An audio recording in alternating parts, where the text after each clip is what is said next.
os nossos mandamentos. E hoje nós vamos começar com o terceiro mandamento. E quem lembra aí, qual que é o terceiro mandamento? Hã?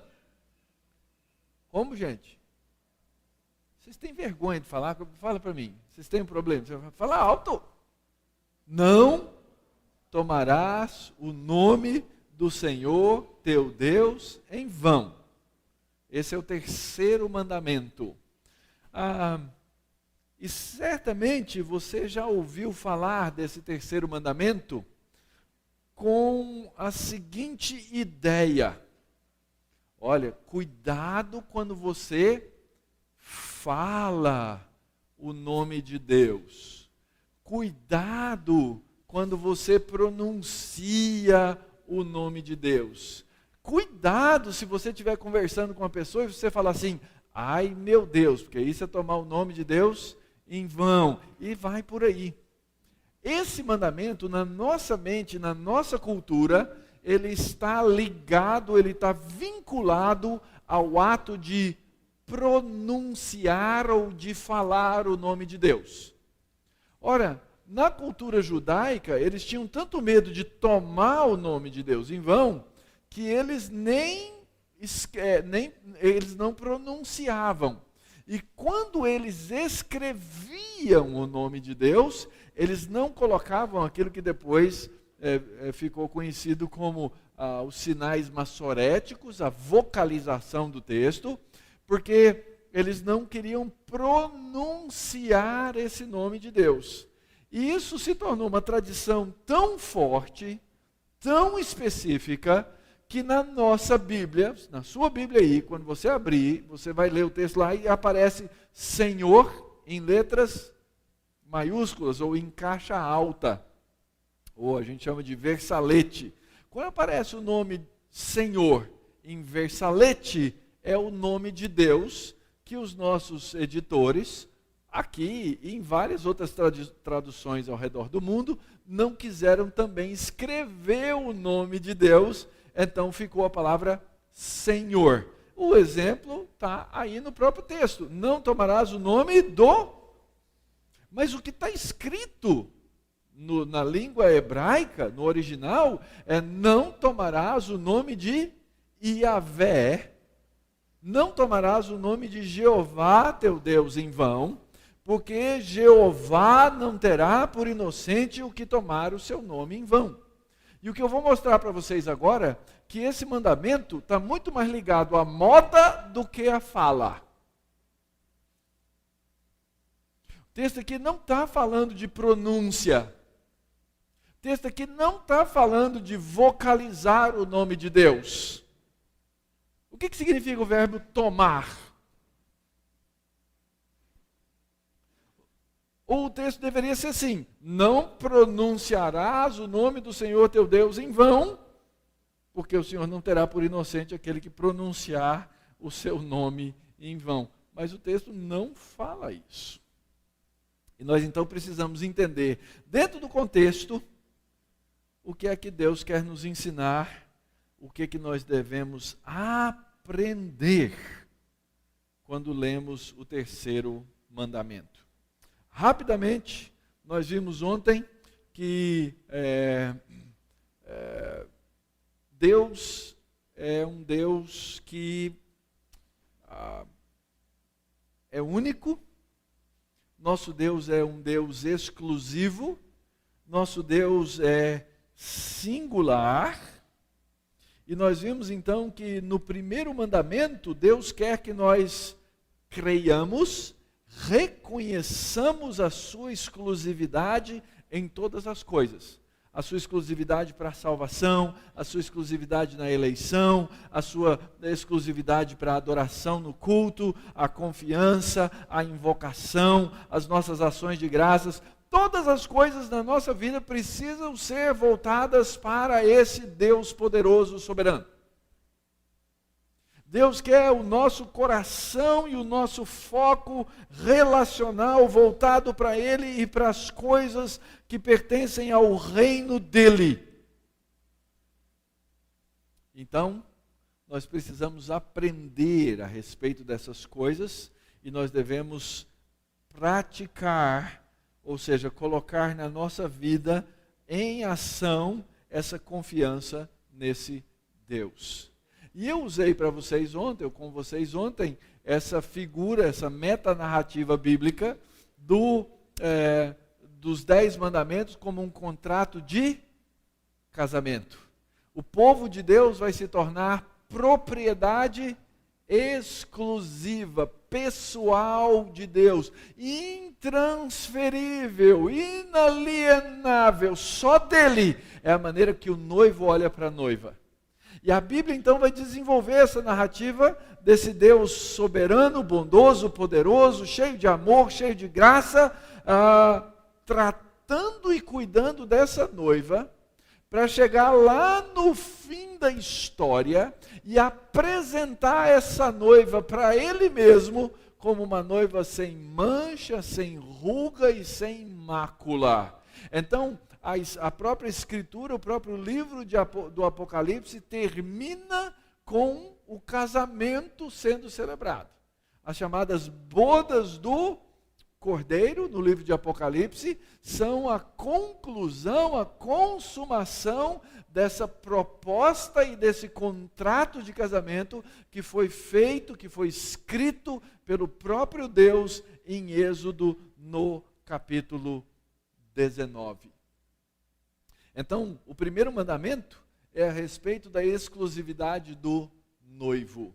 É como se Deus estivesse dizendo para a noiva: você não pode ter nenhum outro noivo. Você não pode ter os seus olhos, você não pode ter o seu coração, você não pode gastar a sua energia para outro noivo.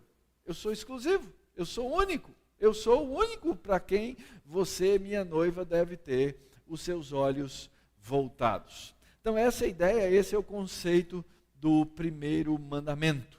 No segundo mandamento, nós vimos que Deus espera de nós não só a exclusividade com relação a Ele, mas também que nós aprendamos a amá-lo da maneira certa, através da adoração que Ele exige, que Ele demanda amorosamente de nós. Então nós devemos amar ou adorar o Deus certo da forma certa. E então nós precisamos aprender com o segundo mandamento a evitar as formas erradas, as formas falsas de adoração, que nós temos as nossas inclinações. E Deus diz a razão, Deus diz a motivação no segundo mandamento. Ele diz assim: eu sou um Deus ciumento, eu sou um noivo ciumento, eu sou um Deus o quê? Zeloso. Deus tem ciúmes desse amor. E nós temos que ser, obviamente, cuidadosos, porque os ciúmes, da maneira como nós, seres humanos caídos, costumamos ter, é feio, né? É pecaminoso. Todo o nosso ciúme é feio. O ciúme de Deus é belo. Aliás, Deus tem várias características que, no nosso estado de pecado, para nós, são feias. Mas que, quando praticadas por Deus, na sua santidade, são belas. Por exemplo, o zelo. Outro exemplo, a ira de Deus, não é? Deus sabe, por causa daquilo que Ele é, Ele se ira de uma maneira justa, de uma maneira certa, de uma maneira santa, que nós, seres humanos, não temos condição de fazer por causa do nosso pecado. Então, o primeiro mandamento e o segundo mandamento são a respeito da exclusividade de Deus. E o terceiro mandamento também. Deus continua a falar da sua exclusividade e da sua santidade, agora com relação ao seu próprio nome. E então nós precisamos entender o que significa o nome de Deus, o que significa tomar o nome de Deus, e por que é que Deus não tem por inocente aquele que toma o seu nome em vão. E é interessante então que Deus mostra de novo a doutrina da pessoalidade. Ele diz: porque eu, Yahvé, o Senhor, Deus é um Deus pessoal, Segundo, eu sou o teu Deus, eu sou o Deus que elege, não é você quem me elege, não é você quem me escolhe, sou eu quem escolho, eu sou o Deus zeloso. E isso então vai demonstrar a seriedade, a extensão dessa exclusividade de Deus, quando ele mostra que ele é zeloso até a 1000 gerações daqueles que o amam, ele traz a sua bênção, e ele aborrece até a 3ª e 4ª geração daqueles que negam o seu nome, isso no 2º mandamento. Muito bem, o que significa então o nome de Deus? Eu já falei para vocês, na verdade, esse nome de Deus, a gente não sabe pronunciar, esse é um problema mesmo, não é? É conhecido como o tetragrama, são 4 letras, então as 4 letras aparecem no texto hebraico. O leitor judeu original, quando ele vem lendo o texto, normalmente ele substitui o nome de Deus por Adonai, meu Senhor. Ou às vezes eles dizem assim, Hashem, o nome, mas ele não fala o nome propriamente dito, ele diz o nome. E esse nome, Yahvé ou Javé, transliterado para nós, Jeová, não é? É o nome próprio mais comum de Deus, é o que mais aparece no Antigo Testamento. E esse nome é formado com as mesmas letras do verbo ser, no hebraico, e nós então entendemos, lendo aí no próprio texto de Êxodo, quando Moisés pergunta, mas quem é que está falando comigo? Aquele que aparece na sarça ardente, Deus diz, eu sou. O grande eu sou é esse Deus que fala. E essa ideia, ou esse conceito que está por trás do nome de Deus, aponta para a sua autoexistência, aponta para a sua absoluta independência e transcendência.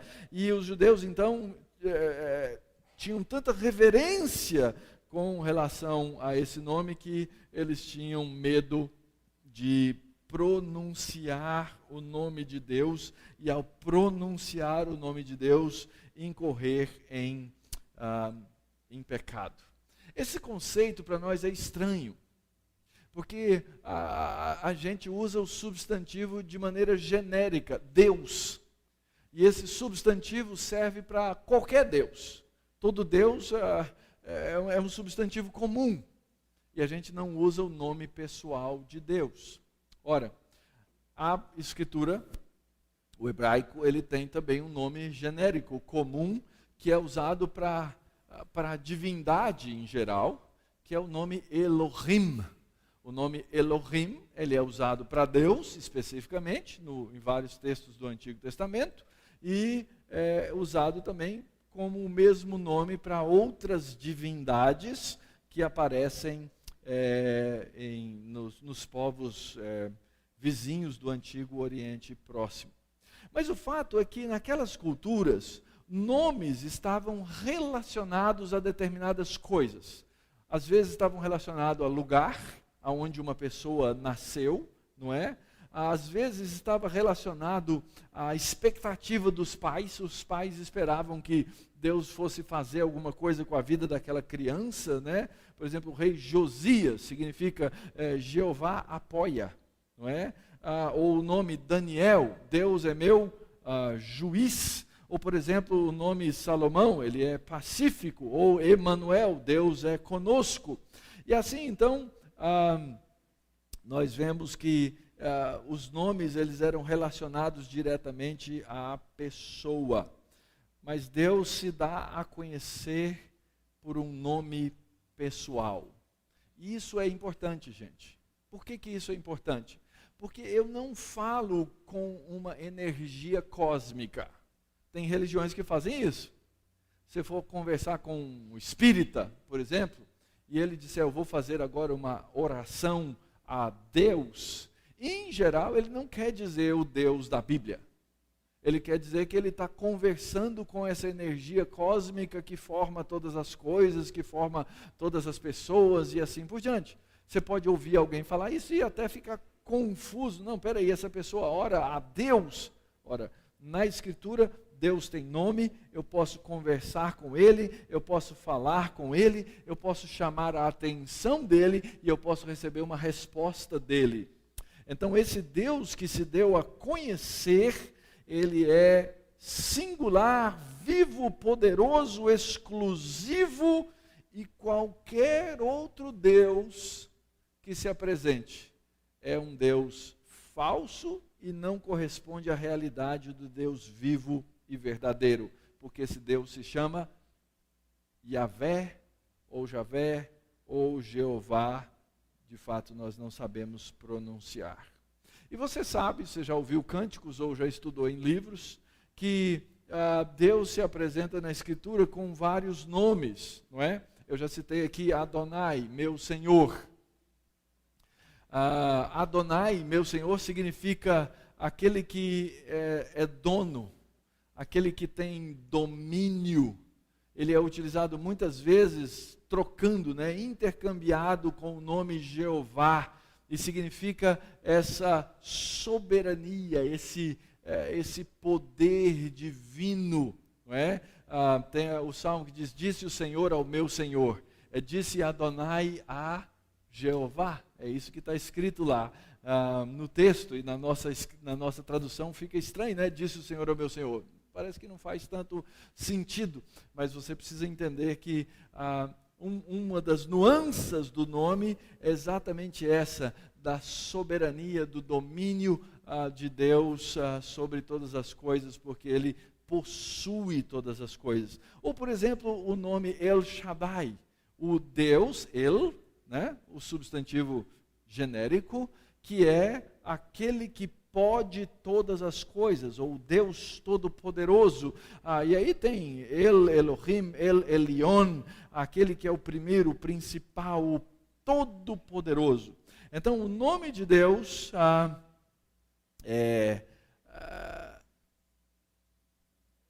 ele precisa ser entendido, mas ele não pode ser usado de maneira mística. Porque isso era uma das características muito comuns daqueles povos do Antigo Oriente Próximo. Aliás, conhecer o nome de outra pessoa significava, quando alguém falava o seu nome para outra pessoa, significava que ela abria uma porta de intimidade para aquele a quem ela dava a conhecer o nome. Então, eles achavam que conhecer o nome de uma divindade, de um Deus daqueles qualquer, era uma maneira de você conseguir manipular aquela divindade. Se eu sei o nome da divindade, eu posso ficar falando o nome até que ela apareça. Vocês já ouviram aquela história? Não fala o nome 3 vezes porque aparece? Viram? Tem uns caras que a gente não fala o nome 3 vezes porque aparece. Mas a ideia vem do mundo religioso. Se você falar 3 vezes, aparece. Ora, essa ideia é essa ideia mística de que se você repetir o nome da divindade, porque você sabe, porque você tem um acesso de intimidade, ela finalmente vai aparecer aí na sua frente. Mas a gente tem que tomar cuidado, porque não é pelo muito repetir o nome da divindade ou repetir o nome do Deus verdadeiro que ele vai fazer a nossa vontade ou que ele vai fazer uma aparição. Essa ideia da pessoalidade de Deus e do nome de Deus é muito interessante porque ela caminha para o Novo Testamento. Ora, todo joelho se dobrará e toda língua confessará que Jesus é Senhor. Jesus é Senhor. Esse nome é dito na Escritura que ele está acima de todo nome.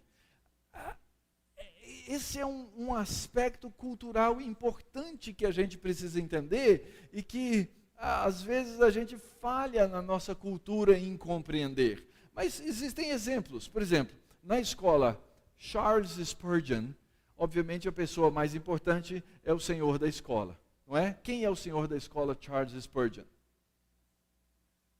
É pegadinha, né? É Clayton? Não. É o Senhor Jesus. tem um nome que alguém por alguma razão achou importante o nome Charles Spurgeon, e colocou o nome da escola em homenagem a esse iminente e importante pregador batista inglês, ok? Mas quando alguém precisa tomar uma decisão importante dentro da escola Charles Spurgeon, vocês fazem o quê? Vocês recorrem a quem? Agora sim. É o nome que não está acima de todo nome, mas é um nome importante, não é? É o nome do diretor. Ele tem uma posição de autoridade. E se alguém pode tomar alguma resolução final sobre alguma coisa dentro da escola sobre a qual ele tem autoridade, é o diretor da escola, que deve reportar-se a alguém, ou seja, existem cadeias de comando. Ora, a Escritura diz que existe um nome que está acima de todo nome, e que houve um que recebeu o nome que está acima de todo nome. E no Novo Testamento esse é Jesus. Esse nome é místico? Não é místico. O nome Jesus é a tradução de um nome do Antigo Testamento que é Josué. É a tradução grega, é a transliteração do grego. Então, na verdade, em hebraico, Jesus se chamava Josué. Esse era o nome dele. E não tem nada místico nisso.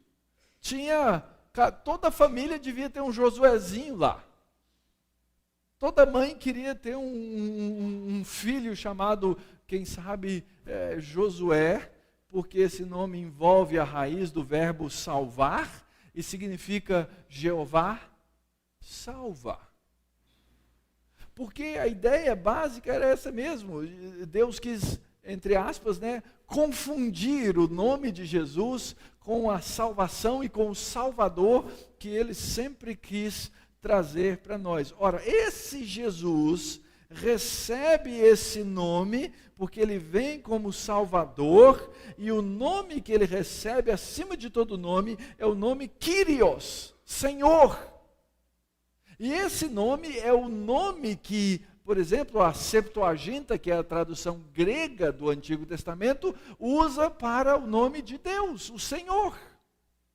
Ele é o Senhor. Então o nome é importante, o nome é fundamental. Jesus é chamado então no Novo Testamento de Kyrios, aquele que tem aquele nome que está acima, porque ele é Senhor. E esse Deus Yahvé do Antigo Testamento então é claramente identificado com o Filho de Deus no Novo Testamento. Não há como negar essa relação direta que o texto da Escritura faz. Então, Yahvé do Antigo Testamento é identificado com o Filho de Deus no Novo Testamento, e nós precisamos entender essa verdade, e é por isso que o nome é tão importante. Se eu falo o nome de Deus, eu quero dizer alguma coisa a respeito de Deus, a respeito de quem Deus é, a respeito do que Deus faz. Então, o nome de Yahvé, Senhor, Deus, Jesus, todos apontam para o mesmo significado e indicam a pessoa de Deus. Então, não é o nome propriamente dito em questão, mas o que o nome importa, o que ele significa, é Deus entregando a si mesmo para o seu povo, para a salvação do seu povo, como esse noivo amoroso que veio para resgatar essa noiva. Muito bem, esse Deus que se apresenta por toda a Escritura, ele diz que o nome dele não pode ser tomado em vão. Não pode ser tomado em vão. O que significa tomar, gente? Como é que eu vou descobrir o significado dessa palavra aqui nesse texto? Como é que a gente faz a exegese do texto para descobrir o que significa? Ora, você vai nos textos, ao redor do texto, no seu contexto mais imediato, e você procura descobrir o que aquela palavra implica nos contextos nos quais ela está. Por exemplo, tomar não significa, no caso, beber. Significa outra coisa. Tomar significa basicamente carregar. significa levar. Por exemplo, se você tiver com a sua Bíblia aí, e você devia estar, para estudar os 10 mandamentos, a Bíblia é importante. Êxodo capítulo 28. Êxodo capítulo 28, verso 9. O verso 9 começa dizendo assim: tomarás 2 pedras de ônix. No caso aí, tomar significa o quê? Pegar, mas não é a mesma palavra. Tomarás 2 pedras de ônix e gravarás nelas os nomes dos filhos de Israel. Verso 10. 6 de seus nomes numa pedra e outros 6 na outra pedra, segundo a ordem do seu nascimento.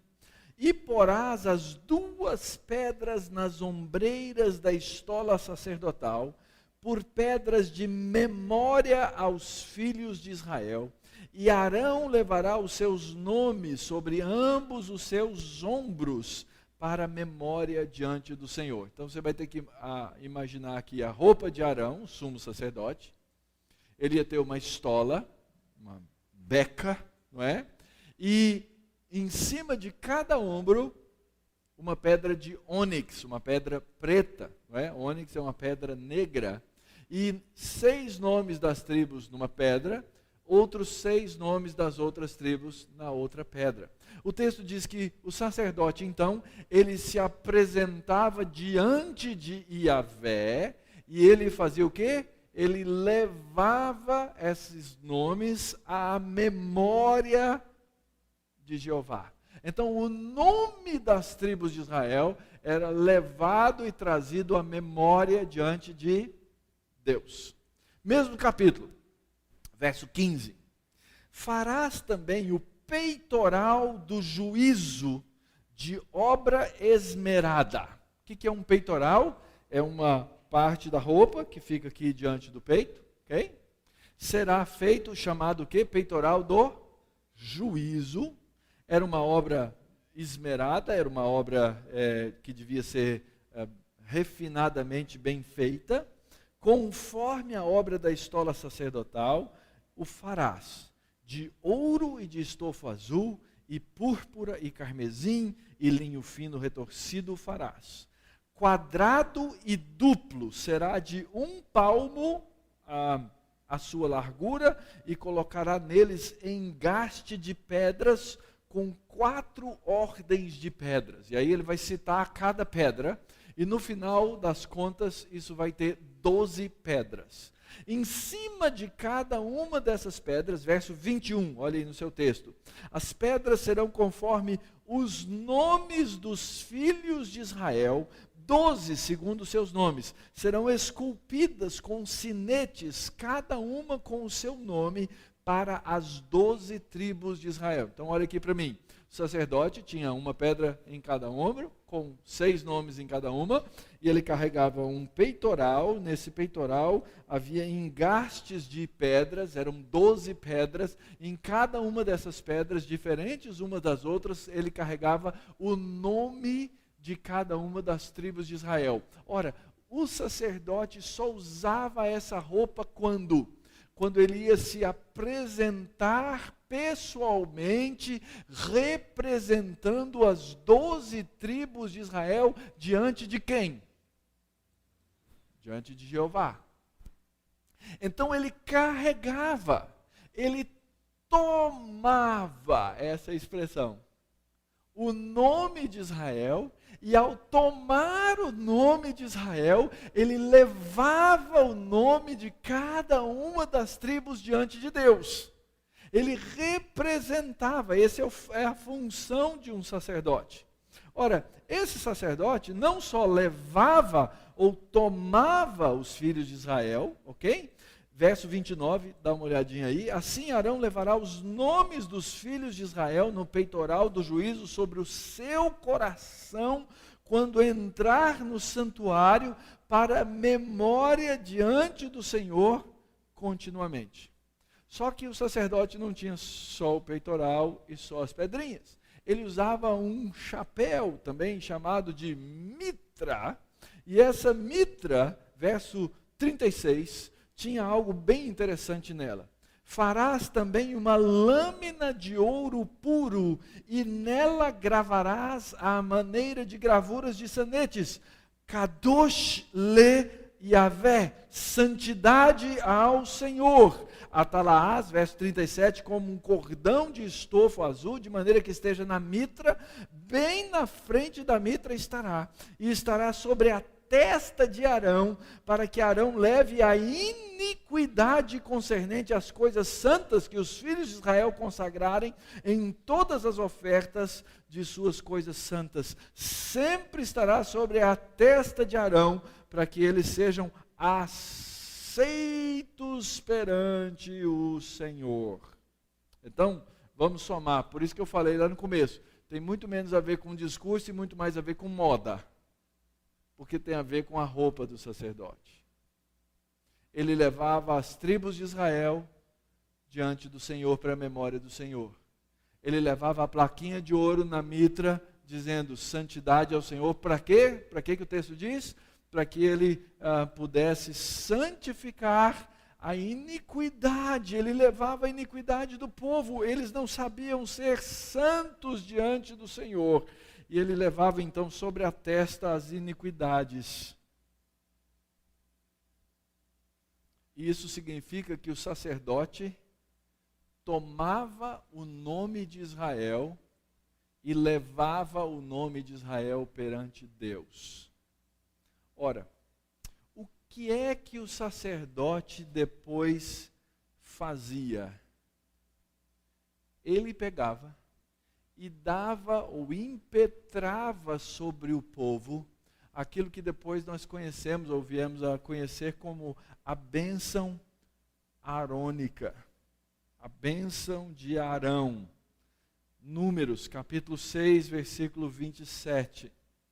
Ou melhor, a partir do verso 22, diz assim: Disse o Senhor a Moisés: Fala a Arão e a seus filhos, dizendo: Assim abençoareis os filhos de Israel, e dir-lhe-eis: O Senhor te abençoe e te guarde. O Senhor faça resplandecer o rosto sobre ti, e tenha misericórdia de ti. E o Senhor sobre ti levante o rosto e te dê a paz. E assim porão, olha bem o verso 27, e assim porão o meu nome sobre os filhos de Israel, e eu os abençoarei. Então o sacerdote levava as tribos de Israel diante de Deus. E agora o sacerdote impetrava a bênção sobre os filhos de Israel, e sobre os filhos de Israel fazia o quê? Colocava o nome de Deus. É uma transferência. Então agora, o nome dos filhos de Israel, levado diante de Deus pelo sumo sacerdote, é colocado o nome de Yahvé sobre os filhos de Deus. Tenta entender agora o que é levar ou tomar o nome de Deus em vão. Não é pronunciar o nome de Deus. O que você é, querido? O que você é, meu irmão? Você é alguém, se você está aqui nessa noite e você é crente no Senhor Jesus Cristo, você leva o nome de Cristo aonde você for. Porque o seu nome agora passou a ser cristão. Você carrega o nome de Deus. O povo de Israel carregava o nome de Deus. Eles levavam sobre os seus ombros o nome de Deus, e na bênção nós passamos a levar o nome do Senhor aonde nós formos. Por isso, cada coisa indigna que eu faço ou que eu falo, coisa que seja indigna do Senhor, eu tomo o nome de Deus em vão.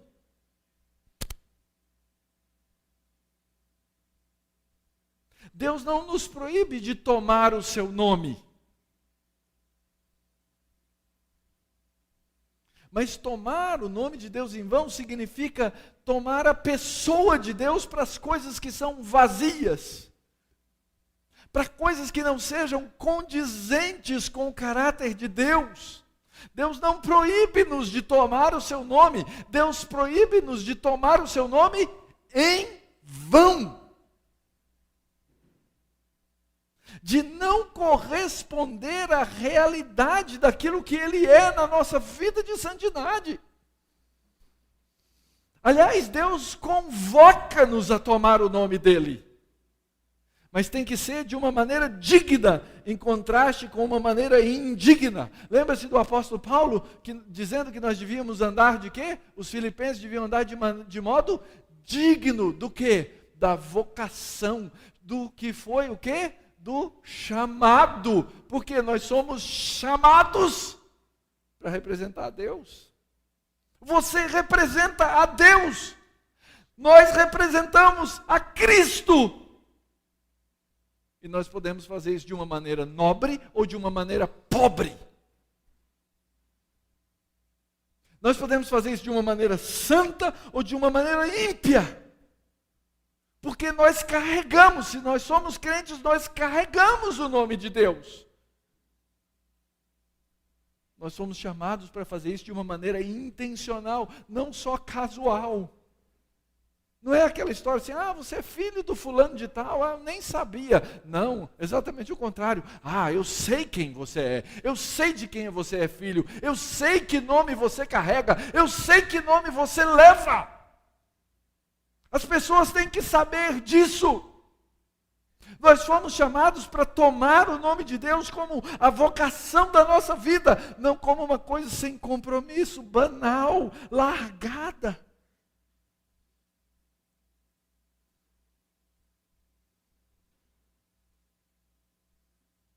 Isso é sério. Isso é muito sério.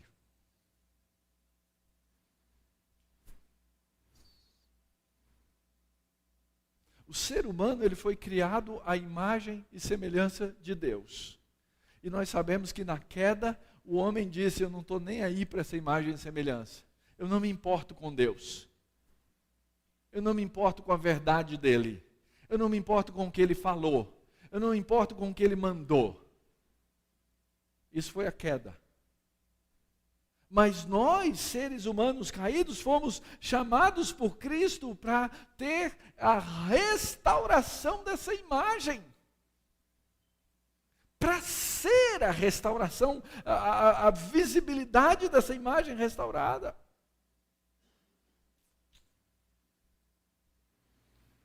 Nós temos um chamado. E aqui uma exortação muito séria, queridos. Muito séria. Nós, na vida, na nossa teologia reformada, nós não fazemos a distinção entre o leigo e o sacerdócio, e o sacerdote. Pastor, num certo sentido, ele não é um sacerdote diferenciado. Nós acreditamos no sacerdócio universal dos crentes. Todos foram chamados para serem esses sacerdotes. Todos fomos chamados para levar o nome de Deus. Mas quanto mais nós recebemos ou pegamos como ofício, maior a nossa responsabilidade. Nós nos tornamos mais responsáveis. Eu estou aqui numa casa que forma pastores. E há um certo sentido em que eu, junto com a minha igreja, sou igual a todos os crentes lá. Mas há um sentido específico no qual eu, chamado por Deus para o ofício pastoral, eu tenho uma obrigação diante de Deus de representá-lo diante dos meus irmãos.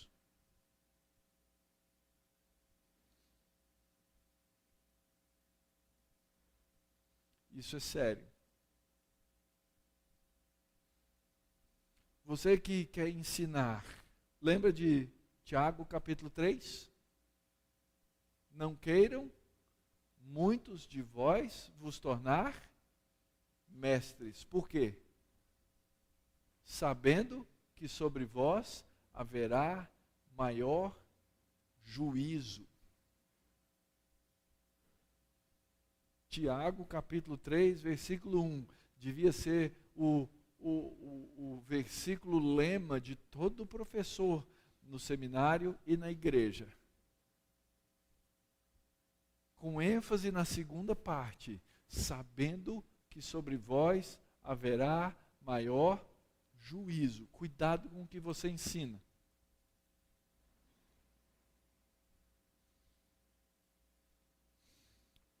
Nós vivemos numa cultura dominada pelo catolicismo romano. Eu vou fazer uma pergunta aqui para vocês. Vamos lá. Afinal de contas, a gente pode jurar ou não pode jurar?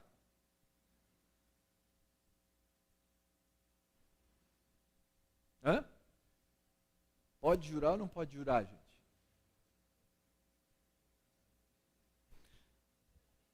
Hã?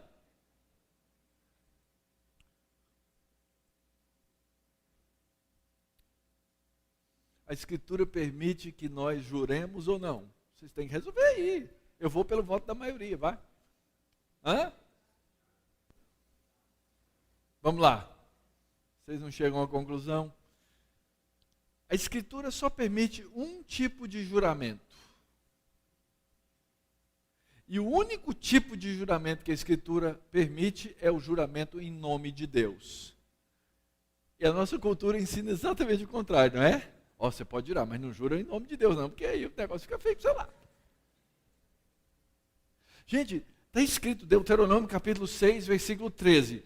O Senhor Jeová, teu Deus, a Ele temerás, a Ele servirás, e pelo seu nome? Então você pode jurar em nome de quem? De Deus. Está escrito aí. Aliás, o texto está dizendo que eu devo jurar pelo nome de Deus, sempre. Deuteronômio 10, versículo 20. Ao Senhor Jeová, teu Deus, temerás. A Ele servirás. A Ele te chegarás. E pelo seu nome jurarás. Está muito claro no texto. Eu espero que vocês me perdoem, por ser presbiteriano, mas nós temos uma confissão de fé, muito interessante. A confissão de fé de Westminster ensina sobre o juramento. Ela diz assim: o juramento, quando lícito, é uma parte do culto religioso. Jurar faz parte do nosso culto de adoração, pelo qual o crente, em ocasiões necessárias, e com toda solenidade, chama a Deus por testemunha do que assevera ou promete.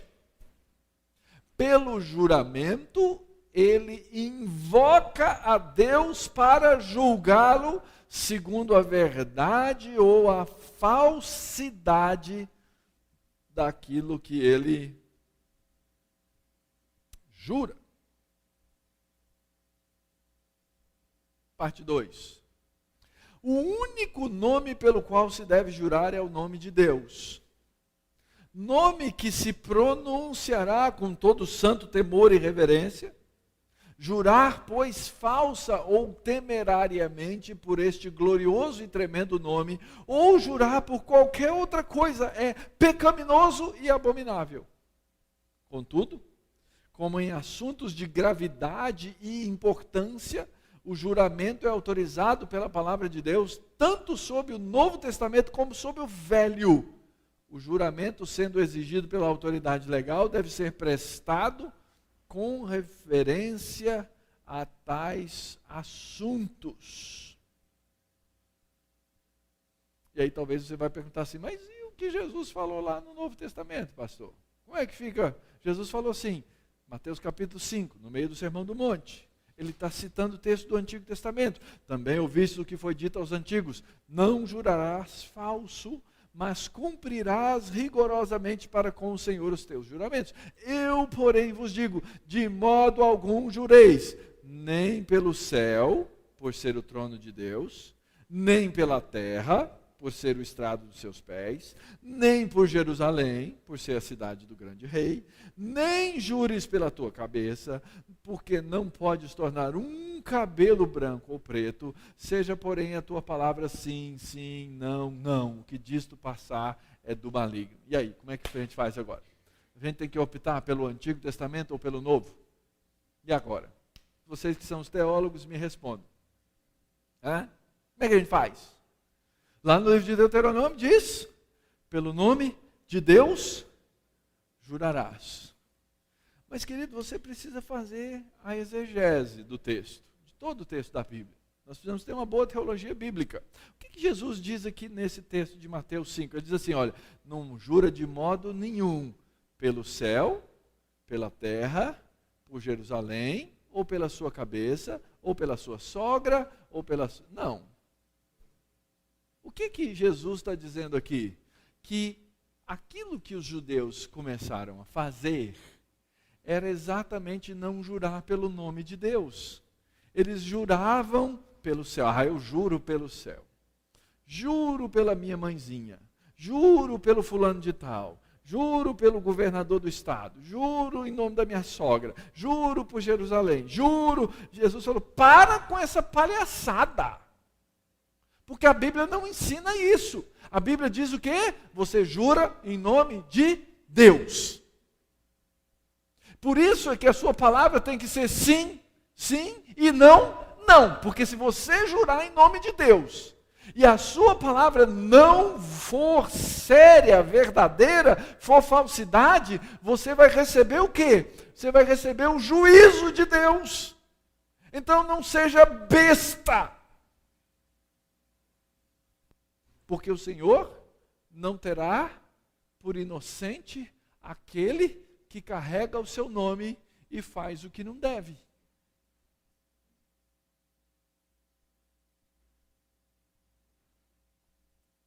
Assim, tomar o nome de Deus fica claramente demonstrado. Usar do nome, usar da crença, usar da fé, usar das palavras, usar da própria Escritura, para qualquer propósito contrário à vontade revelada de Deus, significa tomar o nome de Deus em vão. Por isso, você é crente, vou dizer para você, não suja o nome de Deus, porque você é crente. E se hoje tem uma raça que é mal vista na cultura e na sociedade, é essa raça o quê? Crente. Eu falo de testemunho pessoal, fui tirar um financiamento para o meu carro. A pessoa perguntou assim, você é o quê? Falei, sou pastor. Ele falou assim, não tem outra pessoa que você pode tirar o financiamento do nome, não? Foi isso.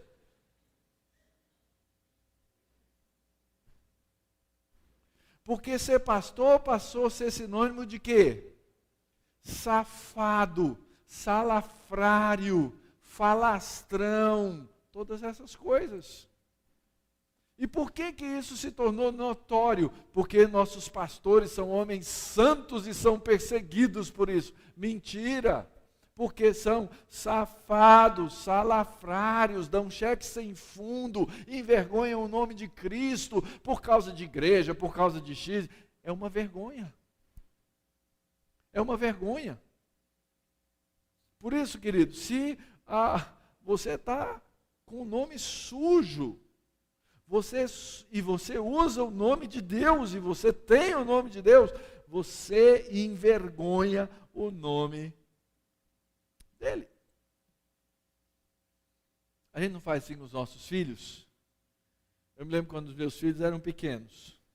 Eu tinha um discurso padrão. Pedia para ir dormir na casa do colega, para sair para tal lugar. Filho, você é a pessoa séria desse grupo, você é o crente.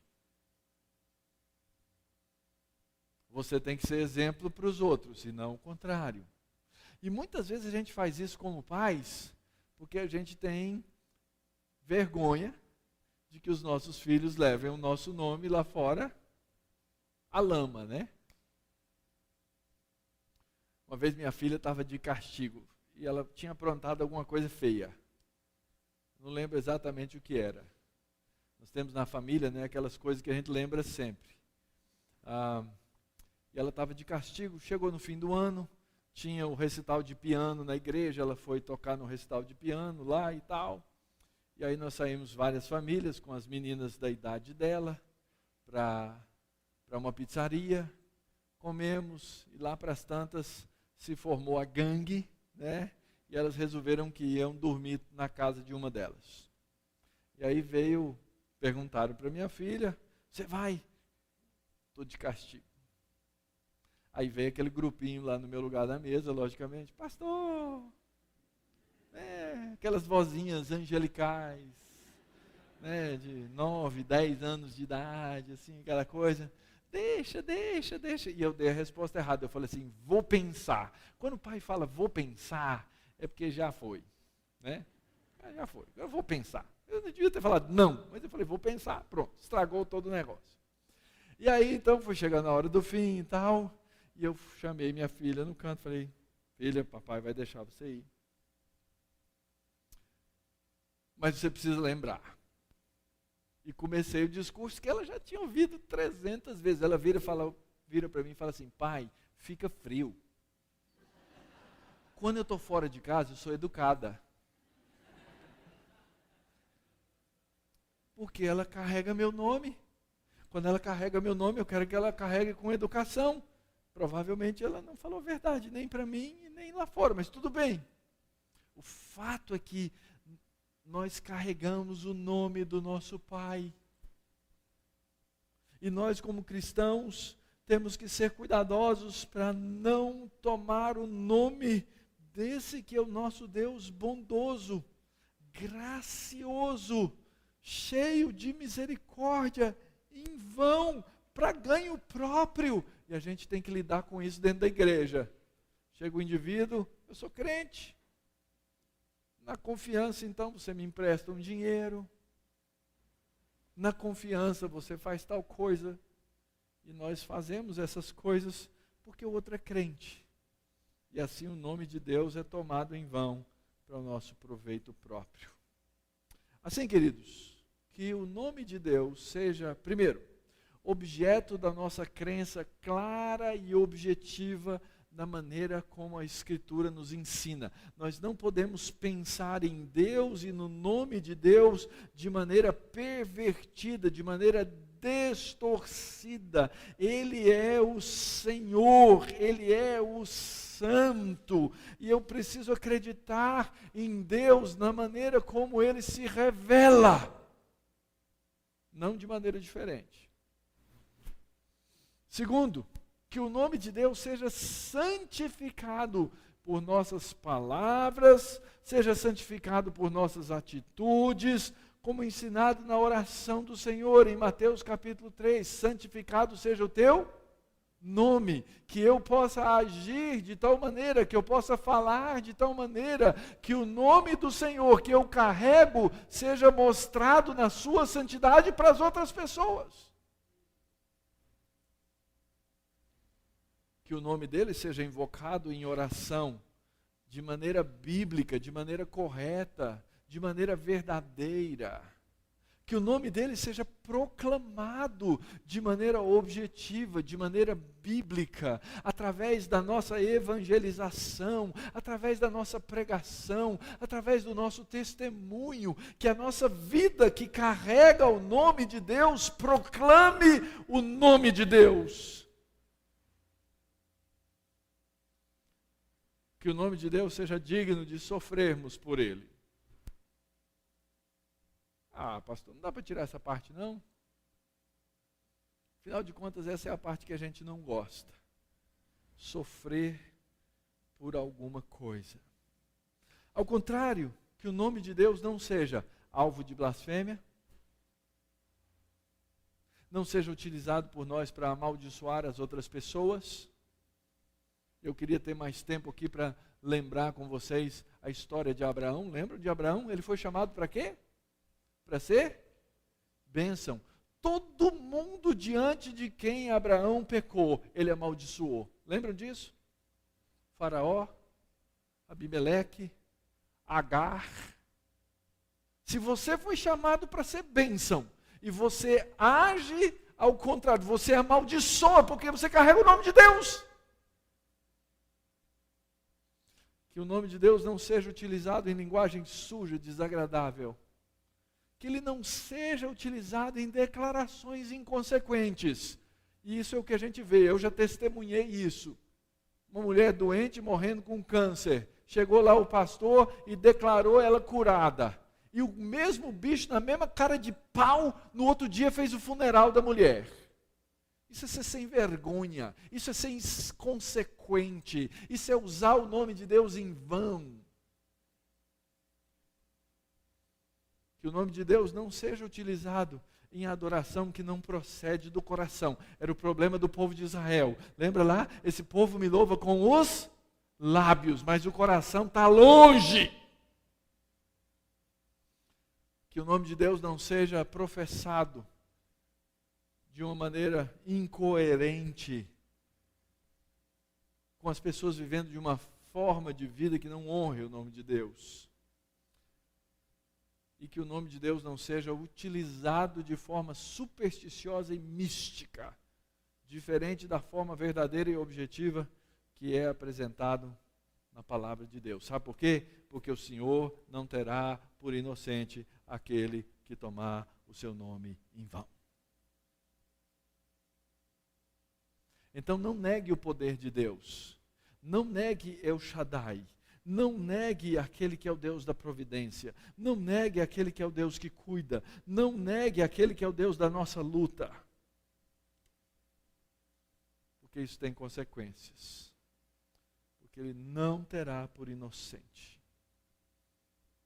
E o nome de Deus é Jesus, é o nome sobre o qual todo joelho vai se dobrar, toda língua vai confessar que Ele é o Senhor, para a glória de Deus Pai. Amém.